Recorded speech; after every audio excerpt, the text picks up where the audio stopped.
اور دمیر کرسی کھینچ کر بیٹھ گیا۔ کیا بنا ہے؟ وہ اشتیاق سے پوچھ رہی تھی، جبکہ دمیر زندگی میں پہلی بار جلا ہوا پراٹھا کھا رہا تھا۔ جس طرح اس نے ایک لقمہ اپنے حلق سے اتارا، یہ بس وہی جانتا تھا، اور وہ اس کی کیا ہی تعریف کرتا۔ اس کے لیے الفاظ ڈھونڈ رہا تھا۔ ٹھیک تھا، میں چلتا ہوں۔ جب کوئی الفاظ نہ بن سکے تو وہ دو الفاظ کہتا وہ کھڑا ہو گیا، جبکہ محروق کا چہرہ بجھ سا گیا تھا۔ انکل جی، تعریف کرنے میں اتنی کنجوسی اچھی نہیں ہوتی، وہ ہنستے ہوئے شکوہ کر رہی تھی۔ وہ بنا جواب دیے یونیورسٹی کے لیے نکل گیا تھا۔ کمرے میں واپس آ گئی تھی۔ ہنسی مذاق اپنی جگہ تھا، مگر اسے دامیر کے رویے سے تکلیف ضرور پہنچی تھی۔ ایک تو شادی کی رات یہ کہہ دینا کہ میرے دل میں تمہارے لیے کوئی جگہ نہیں، کوئی عام بات تو نہیں تھی۔ تو کیا وہ کسی اور کو پسند کرتا تھا، یا اس کی لائف میں ابھی بھی کوئی تھا؟ ایسے سوال اس کے دماغ میں چل رہے تھے، جسے وہ جھٹک کر تیار ہونے لگی تھی، کیونکہ اسے پتا تھا کہ ابھی تھوڑی دیر میں اماں ناشتہ لے کر اس کی سسرال پہنچ جائیں گی۔ اور دامیر، کیا وہ ایک دن بھی چھٹی نہیں کر سکتا تھا؟ اس نے تو اس کو منہ دکھائی بھی نہیں دی تھی۔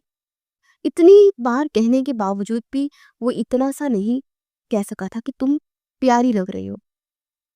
روبوٹ کہیں کا، جبکہ کل اس کی سہیلیوں نے اس کی اتنی تعریف کی تھی۔ ہر کوئی اس کو چاند سے تشبیہ دے رہا تھا، اور جس کے لیے وہ اتنا تیار ہوئی تھی وہ اتنا روکھا سا انداز اپنائے ہوئے تھا۔ تھوڑی ہی دیر بعد باہر شور آنے لگا۔ وہ مکمل تیار کمرے میں سب کے آنے کا انتظار کر رہی تھی۔ دروازہ بجا اور بھابھی اندر داخل ہوئی۔ ان کی گود میں ایک سالہ زیان بھی تھا۔ ماشاءاللہ، تم تو تیار ہو گئی، چلو باہر آ جاؤ، نسرین آنٹی آئی ہوئی ہیں ناشتہ لے کر۔ معروف نے گلابی رنگ کی پیروں کو چھوتی میکسی زیب تن کی تھی، ہلکی سی جیولری پہنے، لبوں پر لپسٹک لگائے، بالوں کو کھلے چھوڑ وہ مکمل تیار تھی۔ وہ بے حد خوبصورت لگ رہی تھی۔ بھابھی کہتے ہی ساتھ باہر چلی گئی تھی۔ تھوڑی دیر میں وہ بھی کمرے سے نکل کر باہر آئی تو سامنے ٹیبل پر اس کا بھائی اور اماں بیٹھی ہوئی تھی۔ ساتھ بھابھی اور دمیر کے بھائی بھی موجود تھے۔ بیٹا، دمیر کو بلاؤ، کہاں رہ گیا؟ عفان نے کہا۔ جی وہ انکل، میرا مطلب دمیر تو صبح ہی یونیورسٹی چلے گئے تھے، اس نے سادہ سے انداز میں جواب دیا۔ تو رامین بھابھی اور عفان بھائی کے ساتھ ساتھ نسرین بیگم بھی حیرت زدہ ہوئی تھی کہ شادی کی پہلی صبح اور وہ کام پر چلا گیا، یہ کوئی اچھی بات تو نہ تھی۔